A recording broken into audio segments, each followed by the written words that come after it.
Hello everyone, we are here into the CD meeting number 4 and we have the pleasure to have Yves La Rose with us today. Hello Yves, nice to see you again. And we will do our update first of the CDs, as always, short update. So maybe NsJames, you want to do on your side an update about the progress on your side? Sure. So I want to start with Adenia, actually. They are working now on the UI updates, which prevented a couple of people from voting in the last election because of the amount of people uploading videos. So what they're going to be doing is they're going to be preventing anybody from uploading videos until the election is over. And then this will hopefully cure those UI issues. This has already been signed, if I'm not mistaken, and executed by all of the CDs and Adenia. And there was also another MSIG there, which was about the monthly costs for actually running the software. On the other side of this, there's the final 2 questions for the Y process coming down. There was a big payout to everybody who participated. Thank you very much for your participation. And there's still some payouts coming for that. So participate now. So I will just do my update very shortly. I have nothing to say too much. So I am doing the induction script with Jesse. I have started to do a web form for the induction script that will be pushed on-chain into a smart contract. So I am doing a sandbox first with my own smart contract. And we are working on that. That's the row 18 of the Google spreadsheet, induction script and web form. And otherwise, just thinking also about the bylaws to continue with you guys, and then to see how we can push some part of the bylaws on chain, because we want to push on chain. And otherwise, pushing a little bit EOS Digital Extended Network, EOS DIN, EOS Digital Extended Network. Made an article about that. That's my opinions about how EOS could be better digital extended network. And why extended? Because the humans. And there is an article, and I have updated the CD MindMap, as you saw, about what we are discussing. So that's all for me. And we can pass to the next topic, maybe with Jesse first, that will just come a little second here to make his CD Liaison 1 update. Thank you, Jesse, to jump in. Thank you. Hey, everyone. I'll just go super quick. I'm working on a check script. This is the last kind of part for the development cycle for the simple stuff. I'm working with Sajid. He's got a good proposal. He's got some good stuff there. We'll update later. And he's working on, with you, Patrick, the induction script form. So, yeah, thanks, everyone, and looking forward to the conversation today. Yeah, welcome, Yves. Thank you to join us on Tom 5, and as always, with the CDs. So I let you go, and we will follow you, the brain of thought here. Well, thank you very much for having me on. I think instead, the way that we typically do this is that you guys would be leading the discussion. You guys invited me on, so is there anything specific you guys want to talk about at this? I mean, this is your show. I'm a guest on your show. There are a few questions, I guess, that were sent to me in advance of things that likely you want to talk about, but I don't know what your structure is. I don't know how you want to do this. I'm following your lead. So you guys decide how you want to do this. You've got me for the next hour, and I don't have something immediately after, so I can stay a little bit longer as well. No idea if you guys have a hard cut off, but I don't necessarily. Okay, nice to see, nice to hear. So maybe I give the mic to my NsJames, the only one. Have you see the structure here? Because I have myself no really expectation or nothing to ask to Yves really, but better to explain him what we are doing. So maybe if you want to ask question to Yves, you are welcome. Myself, I have no really question to Yves. So I said let me just answer one question that I know you guys are going to ask. That'll be easier, because if not, we're just turning in circles for the last 9 minutes. The easier. So Joshua, It's just, let's not waste time.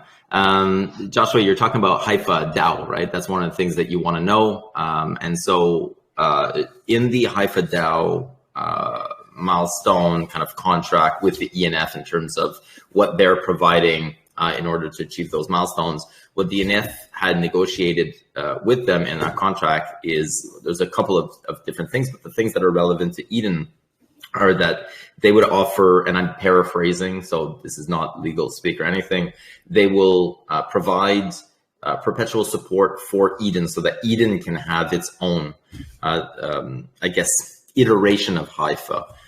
The reason why that's different is that when Hypha started, they can create their own sub-DAOs, but Eden already existed. And what we wanted to ensure was that Eden, if it wanted to, the current Eden and or the other Edens, but the other Edens aren't formed yet. Nothing's really happened there yet, formally like the current Eden, the one that we're currently speaking with, that they would be able to essentially be ported in Hypha in the way that they currently are. So not having to disband and just recreate, that it could be plugged into.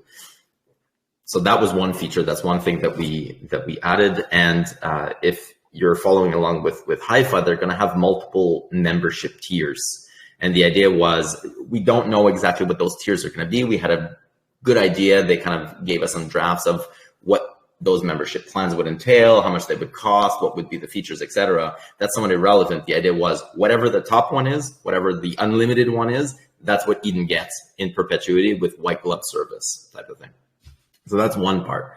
The other part of that was Eden at the time had also been talking about different sub-DAOs, different circles. And there was this idea that perhaps Eden would, because currently it's fractured, you've got a few different iterations of Eden, but we don't know what the future holds and what those will look like. But what we wanted as well is then in the other side, in the Hypha side, so in the yet to be created Edens, that there be essentially 5 DAOs with white glove service. So think of Hypha like, hey, I've got a business, I've got a company, I've got a community, whatever it may be. I want to create a DAO through Hypha. Well, each of those is one.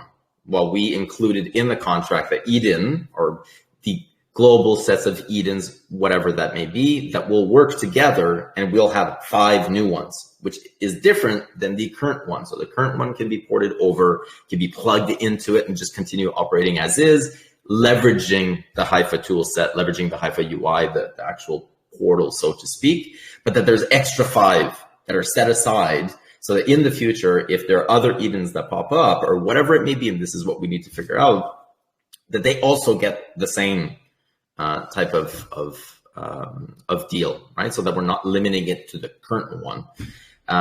Joshua, you had questions about, well, how does that work? How do we determine that?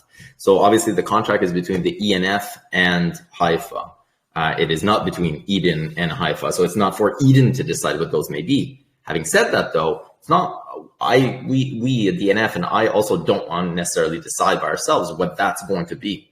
So the intent here is for the current Eden, you guys and or the other Edens as well, to come together and to figure out what you'd like it to be. I don't want it to be as simple as that, because I don't want it to be the Patrick show or the Josh show or the Nathan show, and you guys just decide in 5 minutes what those are going to be in perpetuity, and nobody else gets to have a say in there. So there's a few ways that you guys can go about this. What I envisioned was that either the current, I guess there are 3, there's Eden China, Eden Korea, and Eden, let's say Genesis Eden, that the 3 of you could propose something together and run an on-chain referendum, get your supermajority and say, this is the structure that we'd like to propose. Whatever that may be. Let's take, for example, just for argument's sake, that it's a global Eden, and then an English Eden, a Spanish Eden, a Korean Eden, a Chinese Eden, and a German Eden. I'm just making this up as I go along. But then that you guys can showcase that there's a super majority of the people within those organizations that agree that that should be it. The other way to do it could also be like what you do with the bylaws, where the current Edens, you guys, propose something, and if the next set of Edens also agree, then we've got through your process that there's a majority of people that agree, because the next election people would be running on this, whether they agree or not agree, etc. That way it's not just you guys choosing. That way it's a global set of people choosing. That way it's being chosen by your community. And then we we will follow. So basically, it's not the ENF choosing either, but it's also not just an individual choosing. And so we would have to work hand in hand with that. Obviously, this is going to take some time, so you guys need to figure out your processes. Either way, the current Eden iteration, this one that we're currently on in the call, should be ported in. And I don't recall when the milestone is done with that. I think it's relatively shortly, maybe in a month or two or something like that. Obviously, there's going to be a transition period, whatever, where you'll be able to start using the tools. That is separate from the other things. So Eden can start sooner. This current version can start using the Hypha tool sooner than when this decision needs to be made and these things need to be created. This can happen in a year. It doesn't matter. It can take as long as it wants for this to be created. It won't impact this 2 seconds. Do you see the EOS network as the main benefactor and beneficiary of this Genesis Eden and the other Edens that are created, which are mostly made up of EOS enthusiasts? I guess you're making an assumption that it's mostly made of EOS enthusiasts, but let's start with that assumption that it's made with EOS enthusiasts, whatever that means. And I guess the question is whether or not EOS, the network, is the main benefactor. Well, I guess Block 1 right now is the main benefactor of this current iteration of Eden. And so to be very candid, when the events of December and January, I guess we're now in February, but the events of December, mainly December and early January, since those have occurred, I've really not followed along. I've lost a lot of interest in what's going on here. I had been looking at every single show, so to speak, of Eden from even the mock elections. And to be very candid, once that started and there was drama, I just lost interest. I have not paid attention at all. So I don't know, I follow along in the chats. Obviously, I always read the chats. Haven't really looked at the videos.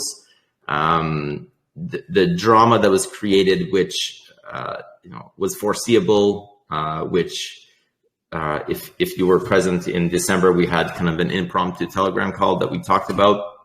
That this idea that it would be taking a lot of brain space, whatever that means. If the community as a whole has 100 power, whatever that means, well, 20 power went to dealing with essentially useless garbage, in my opinion. You've lost me. I don't know. I don't know really what you guys are doing. I don't know the direction in which you're going. I don't know what happened. You've lost me. So I don't know. So from my point of view, at this point, Eden is, and I don't know if that's still the case, but was somewhat of an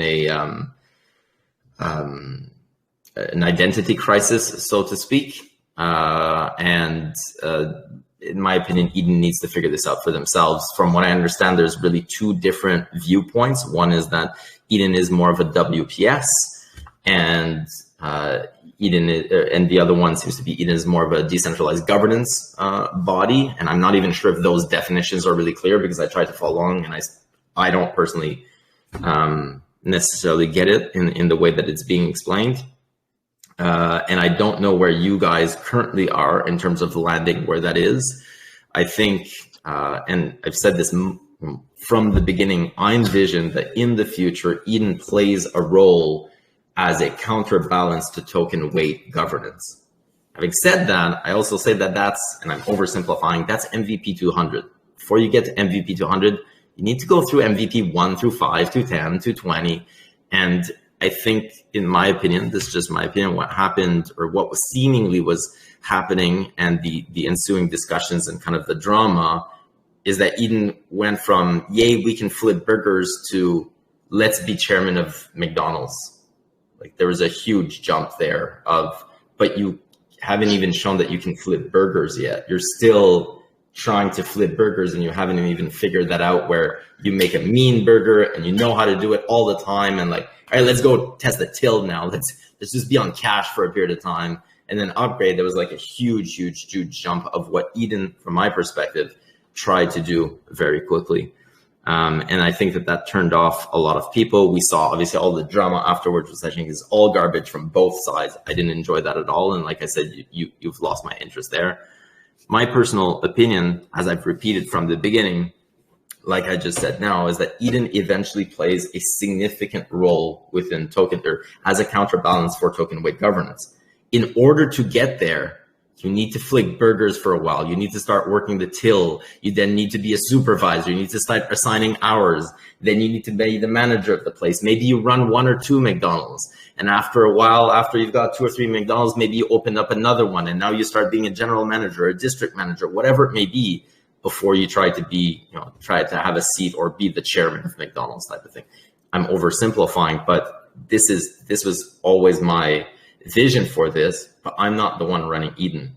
I envision that, and this is where I think the debate of WPS versus DGOV kind of misses I think it misses is quite a lot. In order to get to one, I think you need to go through the other for a period of time. It is a transition. I've also said multiple times that and this again, very much simplifying, but for a body, think of in government terms, like you don't like the current government, you don't like the current system or something like that. And you see that there are issues with this process, with this system. You've got really 2 ways, and I'm oversimplifying, but of transitioning. Either you can do it peacefully and it takes time and you do it through the process and you just push the needle a little bit further, a little bit further, a little bit further. That's a lengthy process. The other way to do it is by force. Do you have an army? If you've got an army, you just overthrow the government. Does Eden currently have an army? In my personal opinion, Eden does not have an army. It has very, very few people. It is growing, but not that much. Does it really have power? Does it really have weapons, so to speak, in this army analogy? Kind of, but not really. Just too soon, too quick.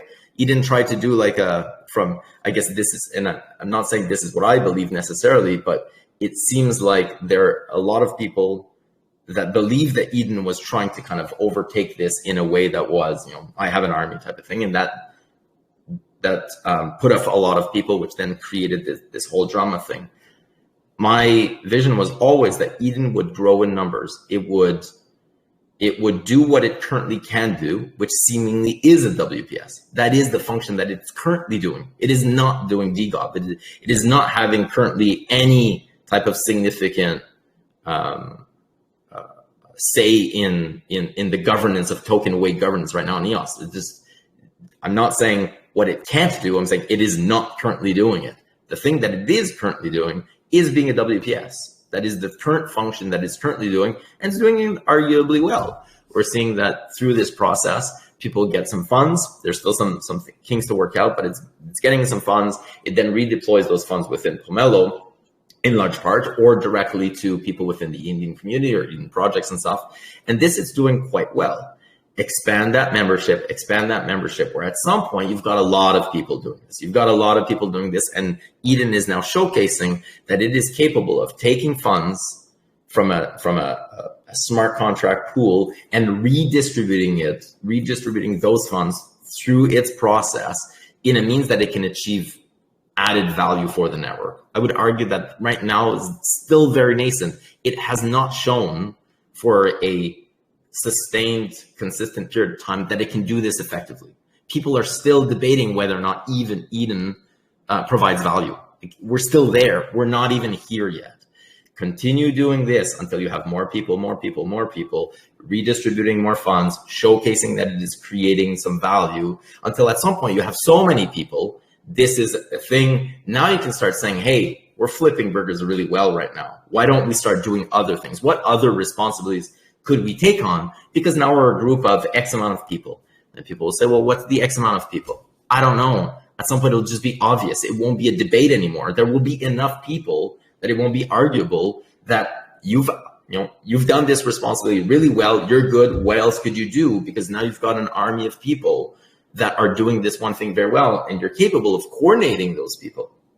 And then at some point, that would transition to, hey, maybe we could start doing these extra responsibilities, whatever they may be. And I think the ultimate would be, hey, we could be a counterbalance to token weight holding, but now you've worked with this system for a period of time. This idea of like, this system is bad, we're going to overtake it, which seemed to be what some people thought, and or maybe even some people trying to do, whatever it may be.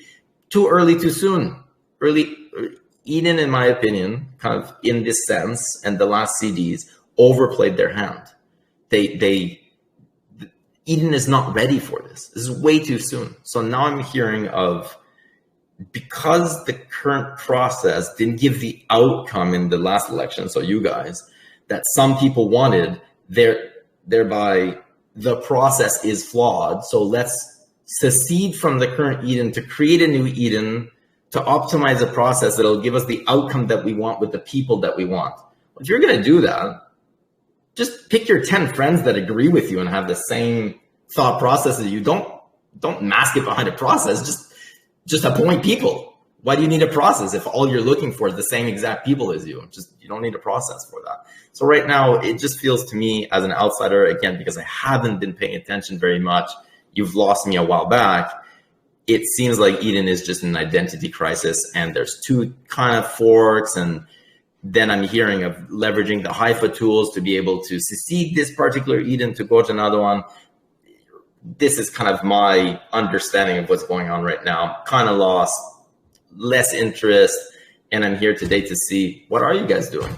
Where is Eden going? I like the questions that Nathan's been asking. Absolutely. I'm reading all the answers, and I see that there's clearly something there. There's people that are really passionate about one way or the other, and but these people seem to not be able to reconcile one another, and we've really split this up. So is it really going to be split up? Is it really going to come back together? What are the other Edens doing? I heard a lot about, we're going to take those funds and we're going to merge the other Edens. I haven't heard anything about Eden Korea or Eden China. I still think that a lot of the Eden, current Eden, even as a WPS, so to speak, isn't even complete. Still don't have any auditing function. People are saying they're going to do things. The money goes to something else, which is absolutely fine. That's okay. People adapt, people change. But this current process, even just what it is, isn't even fleshed out yet. So why is Eden, again, in my opinion, trying to start anew and trying to start anew and trying to start anew? Stick with something, figure something out. And I'm not even sure if you guys have figured out yet.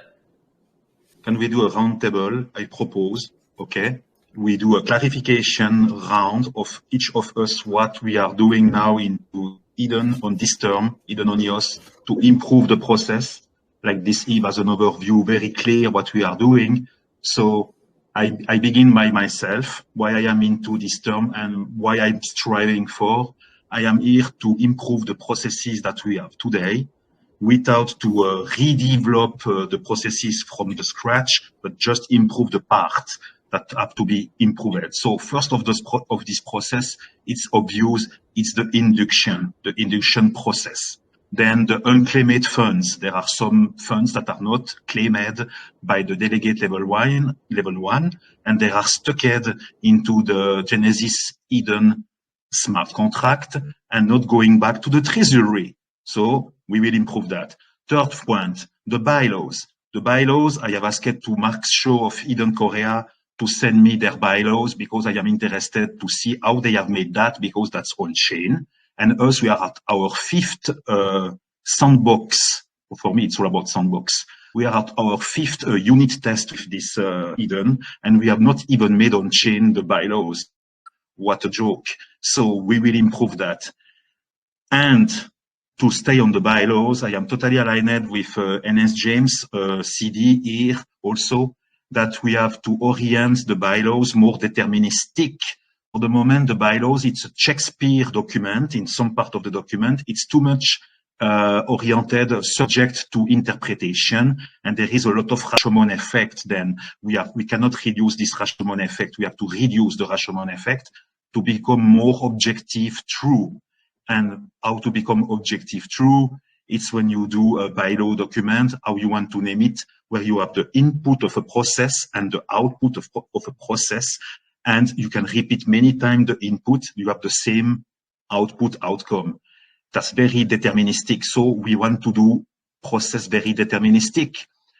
And then very oriented also on the Sybil protection, because if we want to see creating a digital extended, EOS digital extended networks, including the bees, including EOS support, including, why not ENF with us, and other networks, we need Sybil protection mechanism to avoid the Sybil attacks. And the project of Jesse that he has started on term 4, it's a continuous project. You have continuous projects here that are not just for this term 5, but that will continue on term 6, term 7, until that we arrive to our 1, because now we are between 0 and 1. We have not reached the 1 before to go to the N. So we are a sandbox. We create the process, the protocols indeed, very oriented protocol, before to have the human on top of this protocol. And we are in term 5. We are doing a precedent, the most on chain for the proof of intent for all that we can prove ourselves what we are doing, and use the tool of Hypha that are very good tools at level execution. There are super process in Hypha, but don't lose our brain and think what we want to do with our Eden on EOS. So I am totally oriented on that. That's for me. So now I give to Joseph. What is your clarification on this term 5 as a chief delegate, and what you want to see Eden on EOS going on, and not only for this term 5, in absolute clarification, little bit. Thank you. Hope you're having a good week, everyone. Thank you for joining us. The main goal for me at Eden is to create visibility and increase participation in the DAO. Mm-hmm. That's why I firstly have been focused on finding a way to spread the word of Eden in China. And just like Yves was saying, I think that the true potential of the organization will be unlocked only once there is a large enough community participating. To make this happen, I'm working on creating independent Chinese content that will improve the SEO for Eden on Chinese media and search engines. And we're also working on creating some English content, including articles and guides, that will be published on EOS Go.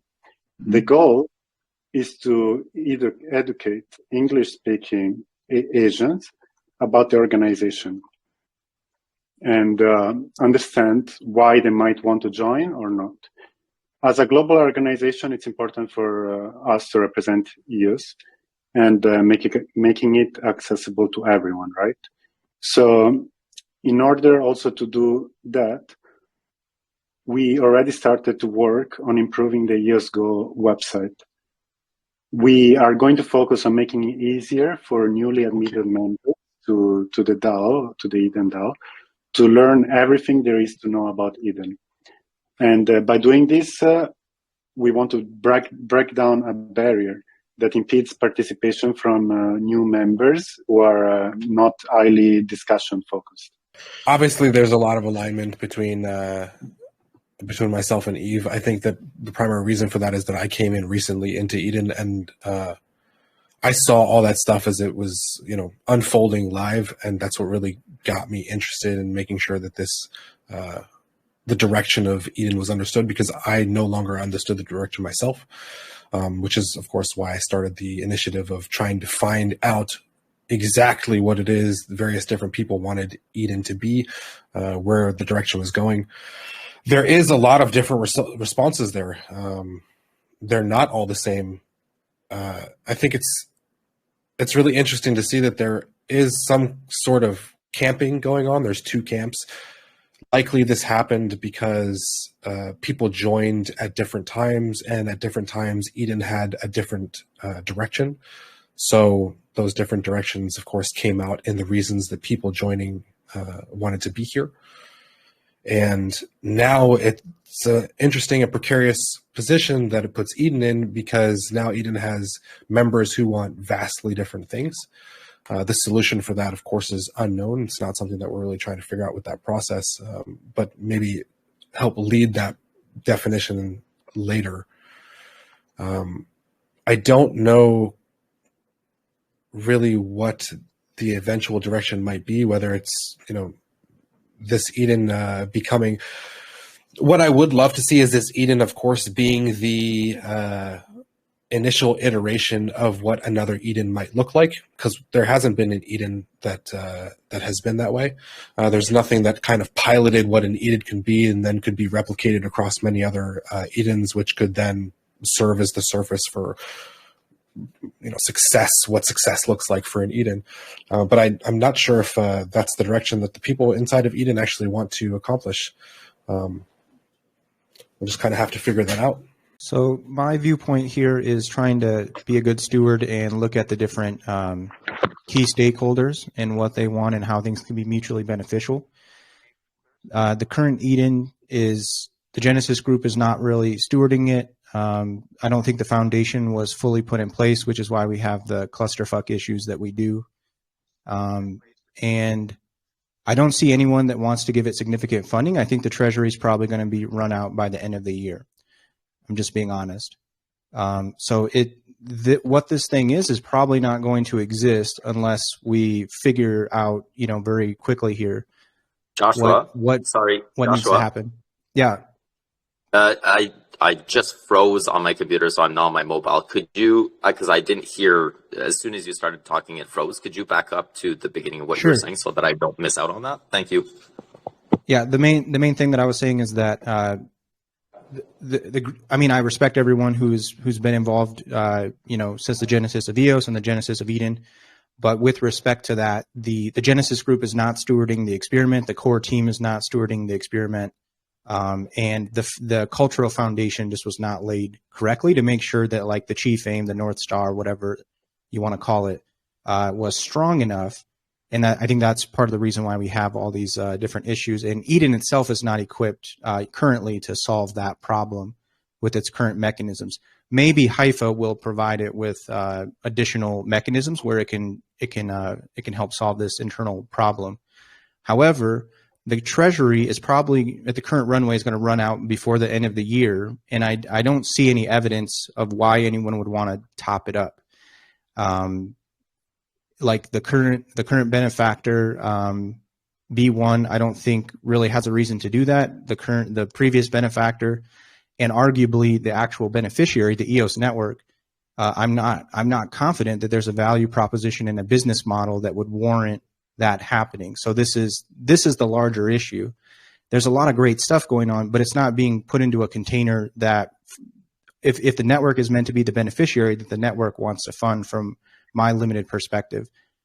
So what the opportunity that I do see that you alluded to in the beginning, Yves, is that the 4 or however many different language communities that want to function as DAOs can get together, come to consensus, and maybe in that container, there could be a business model with enough of the community involved, a value proposition and a business model where that could warrant significant funding because it's not just the English speakers in the community, and it really is more of a community effort, sort of in the way that the ENF was resurrected, right? That was a community effort across all different language groups and stakeholders. So some of the key stakeholders that I see right now that Eden can be involved in is there's people who are developing DAO tooling. I don't know how many of them are getting enough support on Pomelo or through direct grants. There's the ENF, there's the ENV, there's the EOS network itself.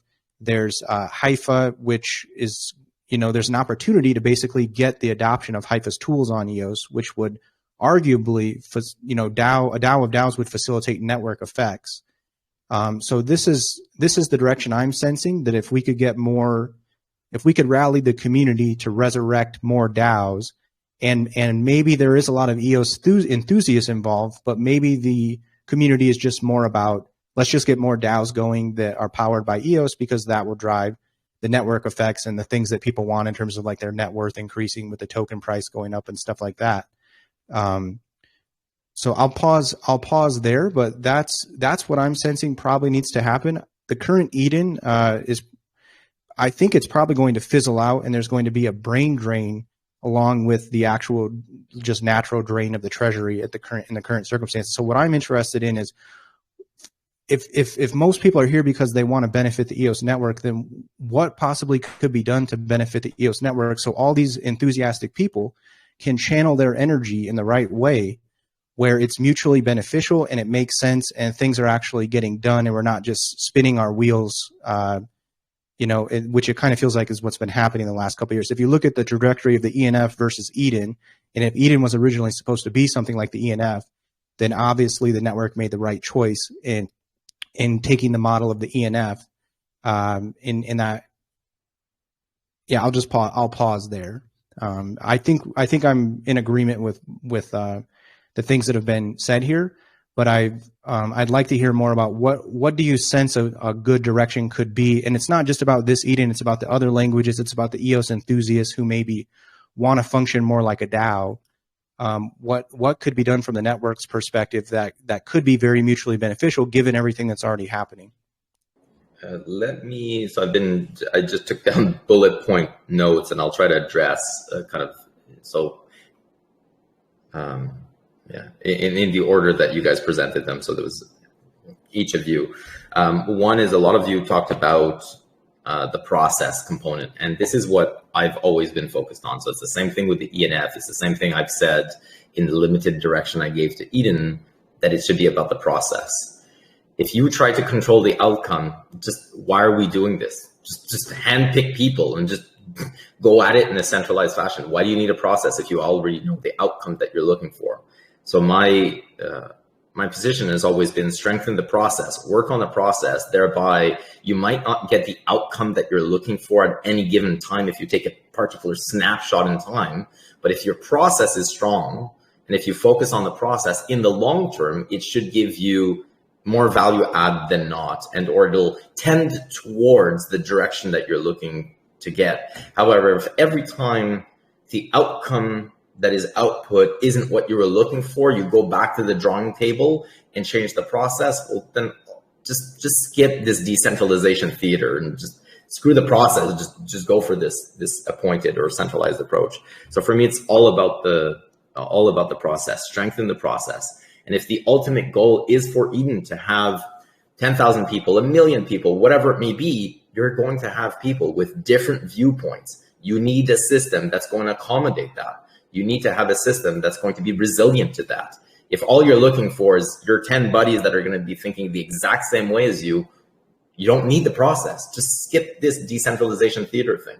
So focus on the process is my big thing. And ultimately, if we want Eden to be taken seriously and to have it, which was one of my goals and still is, a counterbalance to a token weighted consensus mechanism, you're going to need to deal with a bunch of different people that don't necessarily align with you on everything. And the only way to do that is with a strong core process. Sure, culture comes into that, but you're not going, if you do want to have 1 million people, you're going to have a bunch of different cultures in there. You're going to have a bunch of different languages in there. You're going to have a bunch of different viewpoints in there. So don't focus on that. Focus on the system itself that'll be able to run through these, basically head you towards this ultimate idea. And the other thing you guys talked about is bylaws.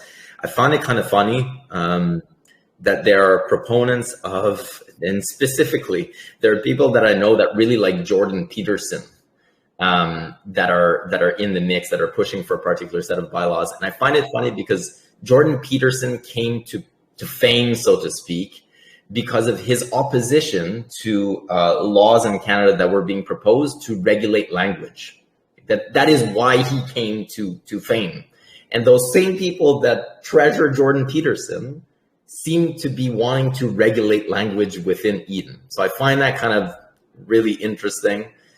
This idea that the bylaws could somehow regulate what a logical fallacy is, I just find it funny. I'm just going to drop that nugget. If you like Jordan Peterson and now you're proposing this, there's a clear disconnect there. Anyways, the bylaws, in my opinion, and it's up to Eden what they want to do with the bylaws. Bylaws need to be something that are somewhat overarching rules that don't go into the weeds and into the details. If you want to have a set of rules to abide by or guidelines, etc., they can't be, but on a Tuesday at 4 p.m., you need to do this. That's not a bylaw. That's way too precise. And I'm not even sure if the current bylaws, as Patrick mentioned, even do the job that they're supposed to do in their current iteration. So this idea that and I've said that to the other CDs, this idea that every single term, somehow the CDs feel the pressure to add new bylaws, I just don't understand. That's a foreign concept to me. I haven't even run with the first bylaws properly yet. Why are we in iteration 6 of the bylaws? So anyways, just kind of a nugget there. Sybil, I disagree with this idea that Eden has Sybil protection. I think what you should be striving for and what currently exists is Sybil mitigation to a certain degree. You're adding hoops to lower the likelihood that there's Sybil.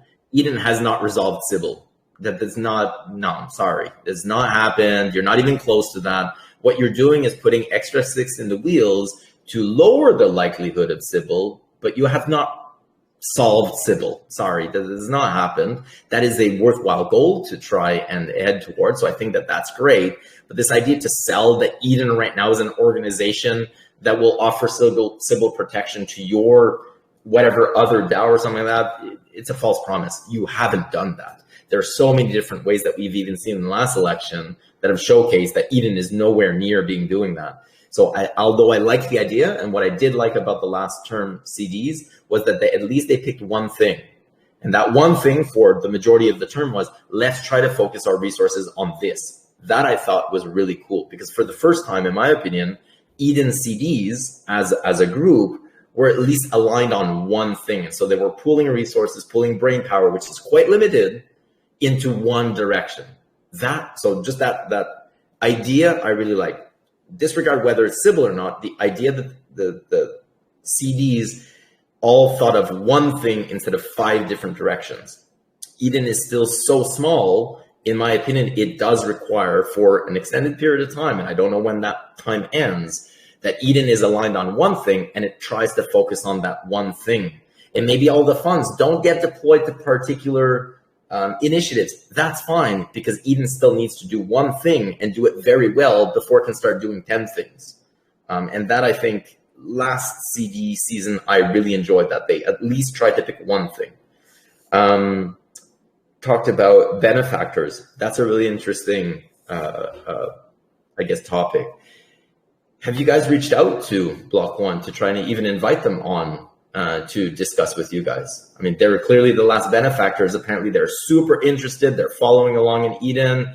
They're paying attention to your every move for the last year. Have you guys reached out to them to find out, or have the previous CDs reached out and like, hey, get them on the show or something like that?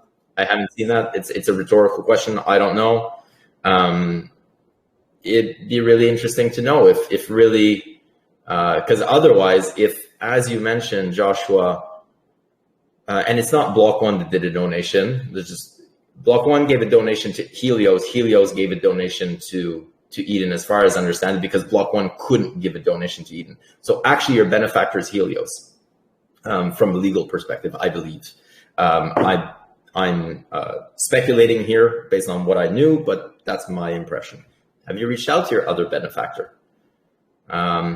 Interesting. Like, you've had me on a call. Why don't you have your other benefactor on the call, type of thing?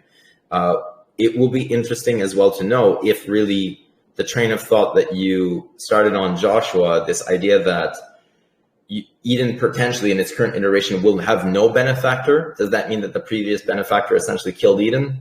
Perhaps. I don't know. It seems like that maybe is one of the possible realities, whereby previously that was not the case. Is that maybe more the case now? I agree with you.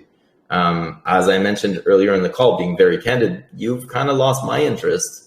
And so how will you pick that one up? So did you gain interest of somebody else, and are they now on board and they're behind you guys, or was that all a show? I have no idea. DAOs, that's an interesting topic. I think going back to this idea of flipping burgers, this current DAO, this current one that we're currently on, in my opinion, still doesn't even have its bearings straight. So why are we talking about creating 12 other DAOs? Let's get this one proper first. You've got a sandbox right now, as you call it. You've got one iteration that does have traction. It does have something. It's been going on for a year. It did create some value. It's arguable. Some people don't necessarily see all the value that's been created, but there's something there. At least it's not zero.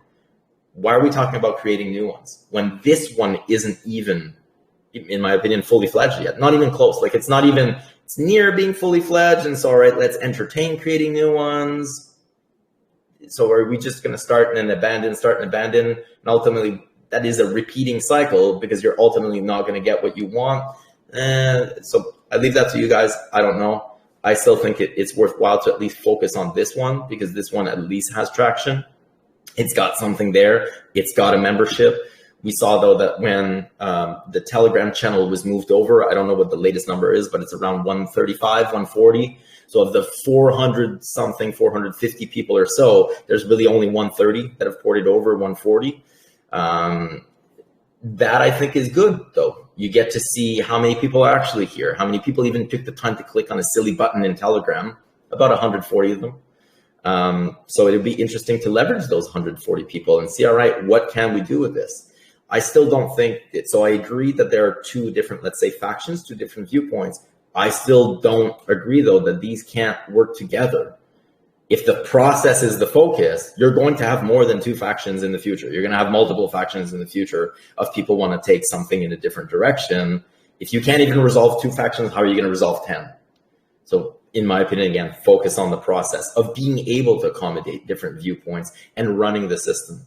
This idea as well that the last election was overtaken or was flawed or that Eden is broken, I don't buy it. Eden worked actually really well. Surprisingly, I think Eden worked better than what I expected to.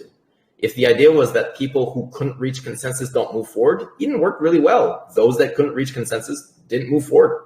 And if that was one of the premises of what Eden can do, I think it worked really well, surprisingly. What's missing, though, is more people. So the unfortunate reality with Eden right now is that you have really only one tier to pass. Because your first tier, most of the time, and we've got enough data on this now, most of the time you're put in a room with 3 or 4 other people, and the majority of the time, stats-wise anyways right now, there's only one person that actually wants to move ahead, and sometimes there's even 0. It's happened that there are 2 that want to move ahead in that first round, but very rare. The actual average is more so 1 or 0. And so if by default you're the only person that wants to move ahead, you kind of move ahead by default. So really the first round is kind of just it's the first initial filter. That second round is really the only place where you actually have competition, where there are other people like you that wanted to move forward. So now it's a real round, so to speak. But even having said that, because there are some people that actually, some groups where nobody wanted to move ahead and they just appointed somebody in order to not send anybody, in some of those second rounds, there are still some groups whereby it's still pretty easy to move ahead. And then if you move ahead to your second round, you're now a CD. As simple as that. So basically you had one group to reach consensus with and you're now a CD. And I think a few of you were surprised with, that's it? I only really won one round and now I'm a CD, and now I'm leading this organization or I'm the representative for this organization. Eden is just not there yet. In order for this to happen, I think the next number is 192, where now you'd have 2 rounds. Now we'd start seeing, all right, how do the filters really work? And obviously with more, we get more. But surprisingly, I didn't expect non-consensus to occur and the system to work whereby it actually filters out the, let's say, fringes, those that are on the too far extremes where nobody can reach consensus. But it actually worked. It worked really well. So in my opinion, this experiment is doing better than what I thought. The way in which it did that is what I'm disappointed. The brain drain that occurred and the mental the mental energy that the last 2 months took with no outcome, with very little, it's just a waste of time. That is disappointing, but the system itself, I'm still very much bullish on. I'm still very much excited about. So if that gives you an idea, Joshua, maybe of benefactors, I still like the idea very much, and I still support this idea very much. What you guys do with it and what Eden does with it, I don't know. And the last one, and this is kind of just an aside, there's, so ENF has started doing BP calls once per month. The first one was in January, and the second one was just 2 nights ago. And we just used a new tool that is integrated. It's a plugin that you can put into Zoom, whereby you have interpreters, live interpreters that are in the background, and everybody can speak their language and they hear the language that they want to hear. There are tools out there that Eden could potentially leverage, and there's a cost to them, but Eden has a treasury. There's a cost to them. It's not prohibitive, whereby you could actually have different people from different languages and cultures. Now you'd have a time issue, whatever, but you could optimize for that, where everybody could speak and actually hear in the language they want. So you don't necessarily have the language barriers that you guys think you have. If the idea is to increase membership, there might be a way to actually just globalize all Edens together. I'm not saying you need to do this. I'm just saying that that is something that is somewhat realistically possible. So maybe that's one thing where, hey, instead of being fractured, let's actually bring everybody under one roof. There's a cost to doing this. There are tools, that we're going to need to optimize for this, but maybe that's how it increases membership in the beginning. And then instead of starting off very decentralized, which we've seen is very difficult. If you start off decentralized, that means that your 0 to 1 takes way longer. You may never even get to 1. And I think this is one of your concerns, Joshua, and others as well, is that this thing might die before it even can show that it can do something. Well, instead of starting incredibly decentralized, we've seen it's much easier to start centralized than to decentralize over time. Now, what you want to ensure, though, is that your process ensures that you decentralize over time. So decentralization is not the goal. The goal is simply to have a stronger organization in the long term, or more longevity and more, all the things that decentralization provides. But decentralization in itself is not the goal. It's an extra tool. It's an extra value add to strengthen whatever it is you have in the long term. So there might be something there. Start off more centralized and then decentralize over time. But that being in the process, you could even codify that somehow in the bylaws. So at least you set that culture type of thing. It's kind of just dropping that. Current Genesis was basically Dan's idea. Shout out to Dan. Have a lot of respect for him. And his team was building it, and it was kind of centralized in that sense in terms of the beginning. So it wasn't really like the major stakeholders and the main languages of the community coming together and creating a DAO and sub-DAOs and stuff like that. That wasn't really the genesis of this. And it was very focused around the book More Evil Animals, rather than what does the EOS network need as like the primary focus if the network is expected to be the benefactor and the beneficiary. So in a sense, it seems like Eden either needs to align with who it thinks its benefactor and beneficiary is, if that's what the supermajority think it is or whatever, or there might need to be a new Genesis group, which is maybe the opportunity for these 5 DAOs. And my main question is, what would and maybe this is not something you can fully speak to, Yves, but maybe just to give us like a hint or something, what would the EOS network be more willing to fund? An experiment that is so decentralized and confused in its current state that it doesn't even know what its value proposition is? Or would a new Genesis group of credible EOS enthusiasts with a value proposition and business model that makes sense and is representative of the community, would that be more likely to receive significant funding from the network? And then the other part of that would be, for any of these kinds of projects, Eden including, if Eden wants to approach the network for funding, is it expected to use the grant framework? Yeah, there's a lot to unpack there. Let me try to, and then there's also some things that you said, I think, that are, you're defining the terms, but I'm not sure that those terms have been defined. So one is Dan launching this and having, and then it's going back to something I think you said in one of the chats at some point. This idea that this was based on More Equal Animals, that Dan was the original creator.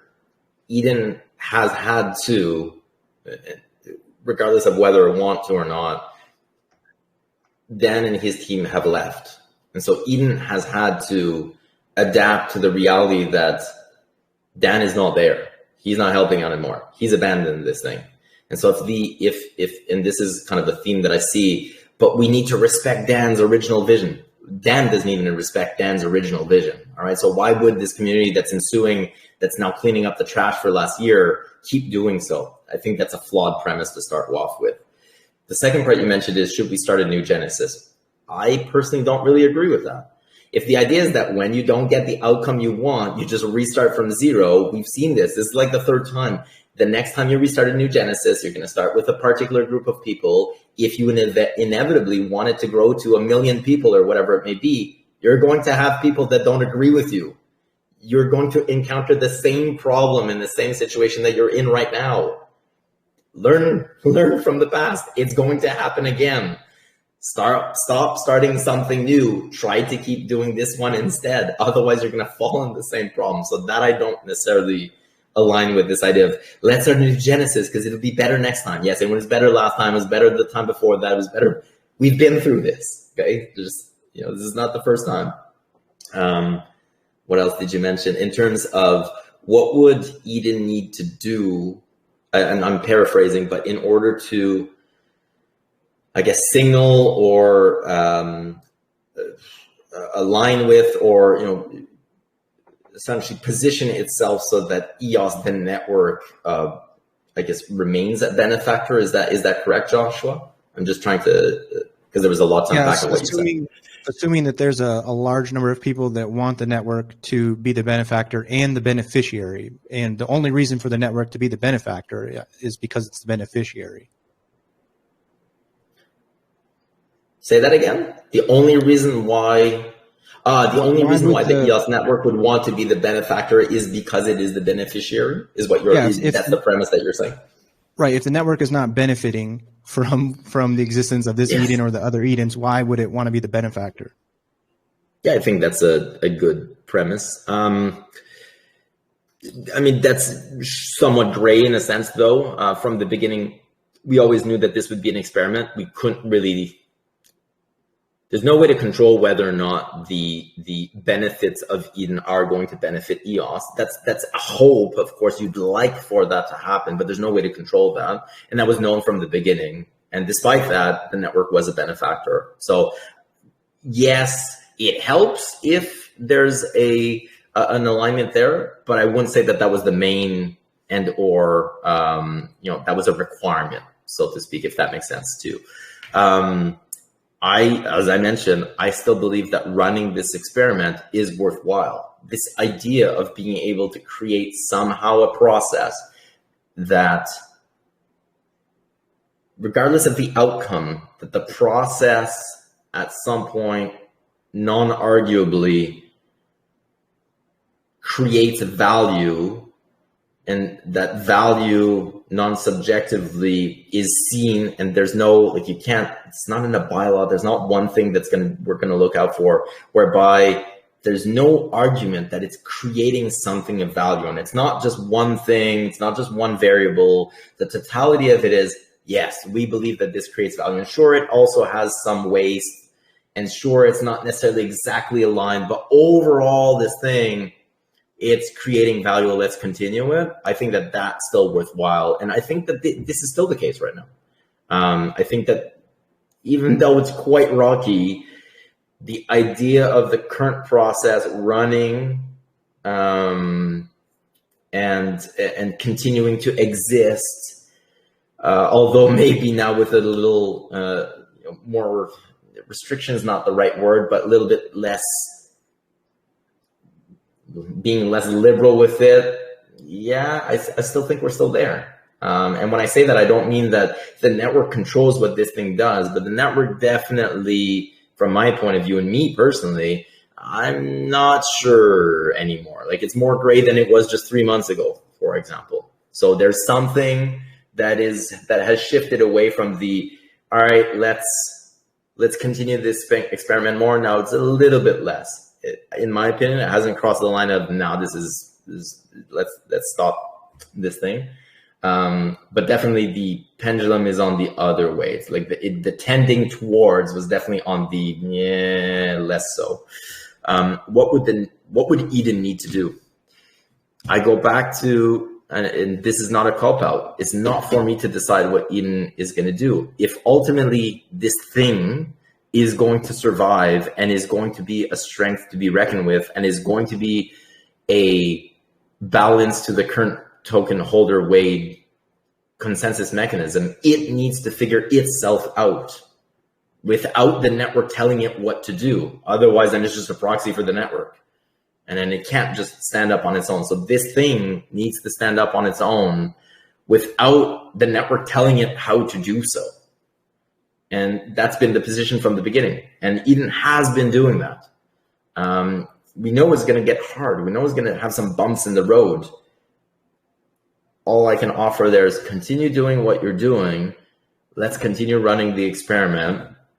And let's see how Eden, I mean, if the idea is that Eden is a governance mechanism, Eden should be able to govern itself. If you can't govern yourself, how do you expect to somehow govern others? And right now, I'm not even sure Eden is governing itself effectively. And so again, going back to this idea of just flip a mean burger, man. Just learn how to flip a burger and do it really, really well before you try to be the chairman of McDonald's. I'd say focus on that, whatever that means. And that's for you guys to figure out. Can you comment on the grant framework real quick? Is Eden expected to? Grant framework is an interesting one. Eden can't, and we talked about this in season 1. In order for Eden to be able to apply, it would need to be a legal entity, and Eden is not a legal entity. There were talks early on of creating a legal entity around the CDs so that it would protect the CDs. It would give liability protection to the CDs, and that the CDs as a group, not necessarily Eden. So the CDs aren't Eden, but the CDs as a group potentially could line on something and decide to, as a group, as an entity that would be created, apply for funding. Currently, that's not the case. So there is no possibility currently for Eden to, Eden or the CDs otherwise, unless they do it individually, to apply for a grant. Having said that, I also want to throw in a caveat because this came about on a few occasions last time. The idea that that the network is going to fund individual items for Eden, that I completely disagree with. This idea that, hey, Eden wants to do X. Let's go. I think one of let's use a concrete example was the continuing of the infrastructure component. Hey, it was the Hypha. Let's use that example. That's very concrete. There is apparently work that Eden, as the current organization and within its current code base, needs to do in order to ensure the successful integration in Hypha. Now, the network has paid and is paying for Hypha to do its part. If Eden needs to do something, Eden needs to reach consensus and allocate some funding for this to happen. But Eden at the time reached out to the network, hey, could you pay us the extra delta? I don't know. The network is not there to, whenever you've got like, I want to go this place, could you pay for this? Could you pay for that? Like one-offs? No, that's not happening. You got a treasury. If really this thing is important for Eden, use your process, use your treasury, reach consensus on allocating the funds in order to do that. Otherwise, why is the network paying for something that maybe Eden doesn't even want? We have no idea that whether or not this process, so leverage your process. And so kind of going back to your question of whether or not you should reach out to the grant framework, you've got a treasury. If you can't even reach consensus within your own process to do something and access funding through your own process, why would the network step in and do that for you? That I just fundamentally disagree with. If ultimately this thing is to stand up on its own, it can't go ask for mommy and daddy every week for allowance or whatever it is. Dude, I've given you an allowance, figure out how to use it. You don't need to come to me every single time. Maybe poor analogy, but the general idea is that like if Eden wants to do something, figure out a way through your own process to get that funded. And if you can't reach consensus, then why would somebody else do it for you? But outside of that, regardless, Eden currently can't apply for the grant framework. So if Eden's treasury runs out around the end of the year and it wants the network to fund it, what would be the suggested approach to that? That's a good question. I don't know. I don't have an answer for you. All right. Well, thank you. I've always said previously that the network was going to continue funding Eden. We had allocated budget for that in our budget because the ENF has to do a budget. We don't have an unlimited budget. And when I guess the last donation came in, then I just removed that line from the budget essentially. Eden just got 500K. So, all right, why do I need to top that up? You already have enough money. So when this treasury is going to run dry or it's going to be near its end, that'll be a discussion at that time. But currently that's not top of mind. And like I said in the beginning of this call, I've kind of zoned out from Eden a little bit. So what is Eden going to do to kind of get back the, at least my attention, but attention of others as well? Because clearly it's lost the attention of a lot of people, including people within Eden. We saw, the numbers go down from 400 to 100 something. So clearly, even within the people that originally believed in this, there's been a drain there. Stats also show that even of the people that came into this with this idea of taking a role in governance, and this is their big thing, and this is what they agree with. I think maybe I don't have the stats for the last election, but previous election was about 18% turn up. So if you got a group of people that this is what they wake up for every morning, and only 18% show up to an election, then there was already something there before the last election, etc. So I don't know. In my opinion, if you fear that the treasury is going to run dry and that there is a likelihood that you have no benefactor, if I were you guys, I would spend the capital that we do have to strengthen the current Eden, to strengthen the process. So instead of allocating those funds to initiatives, and this is going to be controversial because obviously those people within initiatives are going to get less funding. But if ultimately the idea is that they're going to get no funding because this thing is going to die, then maybe ensure that this thing doesn't die by allocating the funding towards this thing so that this thing gets stronger. So that in the short term, those initiatives might not get funding or less funding, but in the long term, they will get more because this thing is going to survive. And this is, I think, something that Eden hasn't really done effectively, in my opinion, is work on itself. It's been funding a bunch of different people. It's been scattering the resources instead of just funding itself and strengthening itself as an idea. I'm also inspiring with what you are stating here. Not to say that I am aligned with you, but it seems to be that I was most of the time aligned. It's all about processes. Myself, I am here and I am elected surprisingly during this term 5. I was not expecting nothing to be elected. I'm just pushing for that, for improve these little things that we can improve with our possibilities and use our time and not waste our time. I am not to waste time and to do the things on what we can do on this term. Thinking also there are some things that we can do on this term that can go on other term in the absolute. So about the processes, I just want to say the processes. There are some processes in the absolute that we can improve. There are other processes that are depending on the why we are here, on the why we work here. I was speaking of that with Nathan, for example. Some processes are so depending of the whyology, first of the why, then the what and the how. And about the more people coming here and speaking with us, you are the guy coming here and speaking with us. I have no expectation to speak with anyone of the outside before that we understand, or let's say that we tend to do something more concrete. Because for me, that's all unit testing that we have made during 5 election. Now that's the 5.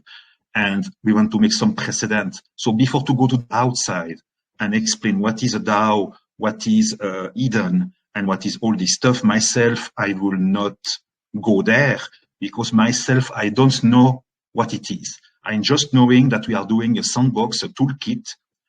It's all about toolkit that maybe other DAO could be used from us. We are Genesis 1. We can create beautiful tools. Exactly that. A sandbox, a good toolkit, agnostic.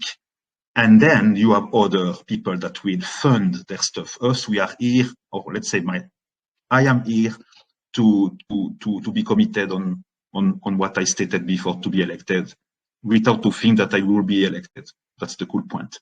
But I will do exactly what I have to do. And the workshops, by the way, the Antelope Swiss workshop and all this stuff, I think the fact that now we have the IBC coming on the EOS mainnet soon, that will be matured and all. the interoperability between the networks is very important. So what we are doing into Eden on EOS or into other circle like Eden Fractal, that could benefit Antelope networks, that could benefit the entire EOS. So how ENF can help us to be more beneficial for EOS, and how Eden on EOS could help on that, Joshua, I would say we are already here doing that. We are moving from a depose, delegated proof of stake, already to something more proof of stake. The proxy, we are no more, hopefully I am happy to not be focused on the proxy. That's not the point. And the resolution process and all these things that should be outside of Eden. And the governance, myself, I am not about governance into this Eden on EOS. I am more for the processes. And the governance, we will see. So I am more for the protocols and for the processes. But everyone has his ID. Also in our term here, I am aligned, to be honest, very much with Nathan. I understand very well, Joshua, what you want to do. And Joseph also. So we can move on something common that we want to strive, the better bylaws, better processes, and we can try at the same time to work with Hypha, with what they have made, but not lose our independence. Otherwise, we will dream we will do the dream of someone else. That's my problem. Not be independent and do the dream of other people. That's my point, Yves. Very to stay the most independent that we can. And don't ask money to ENF. Please, ENF, give us money. Oh, no, we have to be very working between us with our treasury, and don't cry to someone every month or 2 months, 3 months. Oh, we have no more money. We need your money. That's the beginning of the end. The beginning of the end. So I am totally agreeing with your bullets that you have made on your paper during that we spoke. Very happy. Something on that, Joseph or Nathan? I see you burning. You want to say something? I actually have to go. I'm 19 minutes past my cutoff time. Okay. Oh, I'd like to be here to wind this down with you. We have a good time. We are working on. I think we are doing beautiful things. We are just to continue what we are doing and doing the things right, without pressure on the money and on our shoulder, and do the processes how they have to be. That's my opinion. I should not say that's my opinion. That's my opinion for sure. Okay, Joshua, have you something to add? Or Yves, you want to add something? Thanks for your time, gentlemen, and everybody participating live and watching the recording.